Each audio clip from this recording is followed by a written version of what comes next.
beaucoup travaillé sur l'enseignement de l'astrologie en amont, c'est-à-dire, premièrement, en préparant les élèves à la consultation astrologique et en leur faisant comprendre quelles étaient les personnes qui venaient à l'astrologie. Autrement dit, la question de l'interprétation du thème était assez secondaire dans le cadre de ce que j'ai appelé à une certaine époque la cosmothérapie.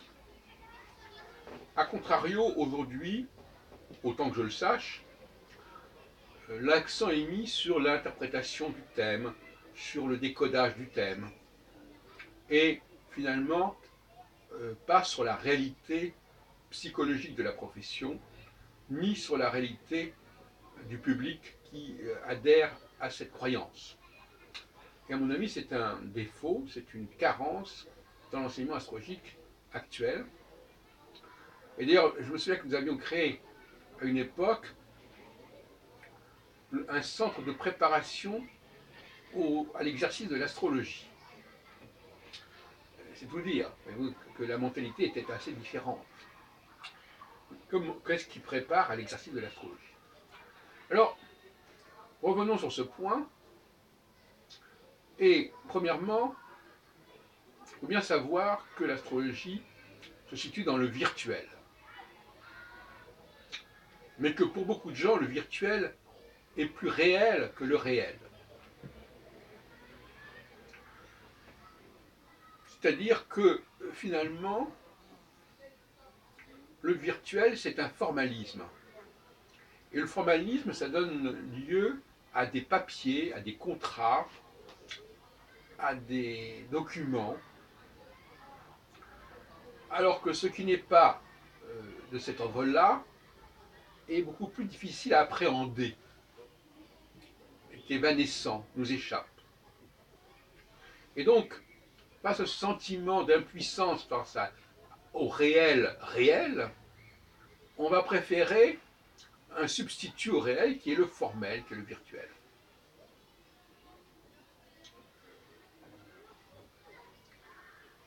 Les signes zodiacaux constituent une expression tout à fait typique du virtuel. Parce que ce sont des noms. Et, vous savez, je présente souvent en disant, quand on va au zoo, on n'a pas forcément besoin de regarder, quand on se connaît à peu près les animaux, on n'a pas besoin de regarder quel est le nom qu'on est attribué à l'animal. Si vous voyez, vous êtes en face d'un éléphant et qu'il est marqué girafe, vous allez quand même penser que c'est un éléphant. Mais pour des gens qui sont dans le virtuel, si c'est marqué comme ça, c'est marqué comme ça. Comme on disait autrefois, c'est écrit dans le journal. Donc si c'est écrit, et donc il faut regarder cet éléphant en se disant qu'après tout, c'est quand même une girafe. Alors, dans la pensée populaire, les noms, c'est ce qui apparaît. Or, le populaire, c'est celui qui est un petit peu profane, c'est-à-dire qui est extérieur à l'ésotérisme, qui est extérieur à ce qui se dit dans les cénacles, dans l'université, etc. Donc, il se crée un savoir autour de cette apparence des choses. Les planètes ont des noms, donc c'est ça qui nous intéresse, et peu importe comment elle fonctionne, ça c'est le rôle de l'astronomie. Donc l'astronomie serait la science savante, et l'astrologie serait une façon de s'intéresser aux noms qu'on a donnés, qu'on a pu donner aux signes zodiacaux, qu'on a pu donner aux planètes, et on fait son beurre avec ça. C'est une sorte de nourriture assez infâme finalement, un brouet symbolique. Donc, quand vous êtes astrologue, quand vous affichez comme astrologue, vous allez attirer ce genre de population. Et j'insiste bien sur le fait que l'astrologue n'est pas obligé, en aucune façon, de partager les problèmes de ses clients. C'est parce que ses clients ont un problème avec le virtuel et le réel que l'astrologue doit avoir ce même problème. Parce que souvent j'entends Ah oui, mais vous comprenez, il faut que l'astrologue il ait les mêmes croyances, il partage les mêmes croyances que ses clients. Pas du tout, pas du tout. Ça, c'est une erreur fondamentale. Il faut justement, dans les études d'astrologie, la préparation à l'astrologie, justement de prévenir ce genre de contre-transfert. Donc, nous avons affaire à une population qui est en délicatesse avec la réalité, ou plus exactement, qui pour cette population, la réalité, c'est le virtuel. Hier, enfin ce matin, j'écoutais une émission sur le viol.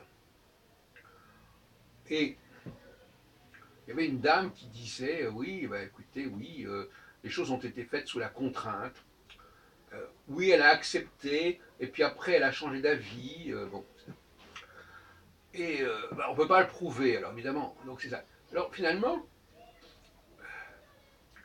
on peut pas le prouver. Et alors finalement, on s'aperçoit que le formalisme, ça veut dire, c'était un peu ce qui se passait autrefois. Les gens sont mariés, voilà, donc il y a un mariage, c'est formel. À ce moment-là, tout ce qu'on fait dans le mariage au niveau sexuel est parfaitement autorisé, cachère, et on va éviter toute relation, quelle qu'elle soit, en dehors du mariage, parce que on sera, la femme pourra toujours dire que on n'est pas dans le, ça n'est pas, ça n'était pas accepté parce que ça n'a pas été formalisé, parce que ça n'a pas été officialisé, ça. Donc le mariage c'est une façon de se protéger contre le formalisme féminin qui est dans le déni du réel et qui veut substituer au réel le virtuel, le formel. Et dès qu'on n'est pas dans le formel, la femme considère qu'elle peut dire n'importe quoi et qu'on peut interpréter comme on veut. Et qu'on peut dire ce qu'on veut.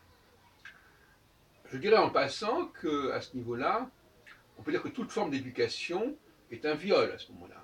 Parce que les enfants sont sous la contrainte, ils acceptent qu'on leur enseigne des choses, on les accepte. Bon, donc finalement, pour moi, l'éducation, ce que les femmes imposent à leurs enfants, c'est aussi une forme de viol, au fond, quelque part. Je passe. Alors, je reviens sur la question de ce que j'appellerais une anthropologie pour les astrologues. Et au cœur de cette anthropologie, il y a la dualité. J'en ai parlé plusieurs fois récemment encore. La dualité qui est quelque chose, au fond, d'utopique, quand on parle d'unité. Parler d'unité, c'est nier la dualité, c'est nier ce qui distingue le haut et le bas, par exemple, contrairement à ce que dit la table d'émeraude, qui dit justement que l'un est à l'image de l'autre, ou que même que l'homme est à l'image de Dieu, ou bien que, comme ça, il y a ou qu'il y a une sorte d'unité de Dieu, le monothéisme. Dès qu'on parle d'unité, il faut bien comprendre que c'est une sorte d'imposture. L'unité n'est jamais qu'une unité de façade. Et donc, par conséquent, l'astrologue doit savoir que le problème majeur au niveau existentiel de ses clients sera ce rapport à l'unité et à la dualité. Et c'est indissociable de la cyclicité. Car la notion de dualité et d'unité appartient totalement à la notion de cyclicité. Parce que la cyclicité, justement, va faire évoluer cette question de l'unité et de la dualité. La conjonction, alors on ne va pas rentrer dans le détail, la notion de conjonction est une notion qui implique une recherche d'unité, et donc d'ennemi de la différence. Et l'opposition, c'est reconnaître la différence, de reconnaître que les choses ne sont pas du même ordre. D'une certaine manière, vous aurez compris que je préfère quelque part l'opposition à la conjonction, parce que c'est plus lucide. Mais la conjonction, c'est une sorte de surmoi qui va nous obliger à voir les choses comme faisant un, alors que ce n'est pas vrai, mais il y a des moments où la contrainte surmoïque unitaire l'emporte du fait de l'organisation du cosmos, du fait de l'organisation, plus exactement, de l'astrologie et de ce que la programmation astrologique a instauré. On ne va pas revenir là-dessus. Donc, l'astrologue, il est là pour il est là pour déterminer comment on va vivre cette dialectique de l'unité et de la dualité. Il va donc dire à quel moment certaines dates, certaines périodes sont des périodes qui vont pousser vers l'unité ou au contraire qui vont permettre d'échapper à ce carcan unitaire. Avec évidemment la notion de retour. On va de l'unité à la diversité, à l'opposition, et puis on revient vers l'unité, et ainsi de suite.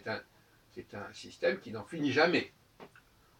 Parce que l'astrologie n'est pas un savoir qui parle de la fin des temps, mais au contraire qui parle de l'éternel retour, en quelque sorte. Comme le jour revient tout le temps, etc. Donc, être un bon astrologue, c'est disposer d'abord disposer d'un bon outil, hein, on donne des choses. Et malheureusement, moi je recommande l'outil qui s'appelle le baromètre astrologique. Si on utilise un autre outil comme le thème astral classique, j'appellerais ça un bon outil. Excusez-moi de le dire. À ce sujet, je voudrais insister sur le fait qu'il faut toujours passer du simple au complexe, comme dirait Descartes. C'est-à-dire que qui peut le plus peut le moins. Autrement dit, le simple au complexe, ça veut dire qu'il faut donner déjà des idées simples, générales, des grands principes, des grands repères. Il faut déjà maîtriser ces grands repères. Or, beaucoup d'astrologues, on s'en aperçoit, ne connaissent pas, ne maîtrisent pas les grands repères, mais au contraire, en revanche, sont capables d'étudier des cas particuliers dans toute leur complexité. Au fond, beaucoup de gens préfèrent l'astrologie préfère la complexité à la simplicité. Tout de suite, quand on a affaire à un astrologue, tout de suite, il veut compliquer les choses. Ah oui, mais regardez le thème astral, regardez les transits, regardez ceci, etc. Oui, mais écoutez, vous ne pouvez pas d'abord nous parler de choses simples, de choses générales, de choses qui s'appliquent à un ensemble de personnes, qui ont une certaine valeur statistique, plutôt que de nous enfermer dans un cas particulier qui sera très difficile à appréhender, à cerner, parce que justement il est particulier et que, à la limite, on n'a pas de repère. Quand quelque chose est particulier, c'est un kaléidoscope, c'est un patchwork, etc. Donc, ce qu'il faut bien comprendre, là je suis en train de vous expliquer les règles du jeu de la relation, de l'entretien astrologique. Il faut connaître les tentations, il faut savoir quels sont les pièges, quelles sont les choses trappes, pour ne pas y tomber, et savoir quelle est la tendance. Bon, pour pouvoir connaître quelque chose, il faut déjà savoir comment ça fonctionne. C'est pour ça que je dis l'astrologue, c'est un peu comme un cancérologue. C'est quelqu'un qui doit comprendre la maladie, mais qui n'a pas à aimer la maladie, et n'a pas à la défendre. Il doit au contraire protéger contre la maladie. Le cancérologue doit protéger contre la maladie, comme l'astrologue doit protéger, non pas contre l'astrologie, attention, mais contre une certaine façon de voir l'astrologie qui est toxique. Alors certains vous diront, mais non, cette astrologie que vous appelez toxique, c'est la vraie astrologie. Non, ça n'est pas la vraie astrologie. C'est une astrologie défigurée, une astrologie déformée, une astrologie dévoyée. C'est pas la même chose. Donc, moi, je vous engage à avoir cette attitude qui vous permettra de dialoguer avec des psychologues et des sociologues sans apparaître comme une espèce de monstre complètement obnubilé par son astrologie, etc. Et en montrant que vous maîtrisez votre sujet, que vous êtes conscient des problèmes que pose la demande d'astrologie, que vous êtes conscient du risque de contre-transfert, du risque d'épouser les croyances de vos clients ou vos patients. L'astrologie ne pourra progresser que si elle montre qu'elle est consciente des problèmes qu'elle traite. Et notamment qu'elle est consciente des enjeux de la vraie astrologie. La vraie astrologie, je vous l'ai expliqué, c'est celle qui nous parle des cycles, qui nous parle de la dialectique unité-diversité, unité-multiplicité, unité-différence. Ça, c'est le vrai problème de l'astrologie. Maintenant, il y a une fausse astrologie, mais qui est celle qui fait le fonds de commerce de l'astrologie actuelle, et qui est de gens qui sont dans le virtuel, sont en délicatesse avec avec la réalité, et d'autre part, notre société, notre situation nous entraîne complètement dans le virtuel. Quand on est aux arrêts d'autobus, au lieu de regarder si le bus arrive au loin, on regarde sur le panneau, ah, il arrive dans 6 minutes, etc. Les enfants ne prennent même plus la peine de regarder ce qui vient à l'horizon. Bon, ça, c'est pas du virtuel, mais si, c'est du virtuel. Effectivement, donc l'astrologie peut surfer sur ce virtuel. Hein. Donc le nom des signes, le nom des planètes, c'est du virtuel. C'est de l'instrumentalisation. Il faut bien comprendre que ces noms ont été donnés presque arbitrairement et presque par hasard par les astronomes, parce qu'il fallait bien donner des noms, donc ils ont puisé dans quelques noms qui figuraient dans la mythologie, ils ont puisé dans quelques noms qui figuraient dans les représentations des mois de l'année, des travaux de l'année, et puis ça donnait le zodiaque, et puis ça donnait le nom des planètes et le septénaire, etc. Bon, voilà ce qu'il faut savoir. Il faut savoir aussi cela. Ça aussi, c'est l'histoire de l'astrologie. Mais c'est une histoire de l'astrologie qui doit. L'histoire de l'astrologie, c'est pas forcément une justification de l'astrologie. L'histoire de l'astrologie, c'est au contraire de comprendre comment l'astrologie a pu être dévoyée, comment elle a pu être corrompue.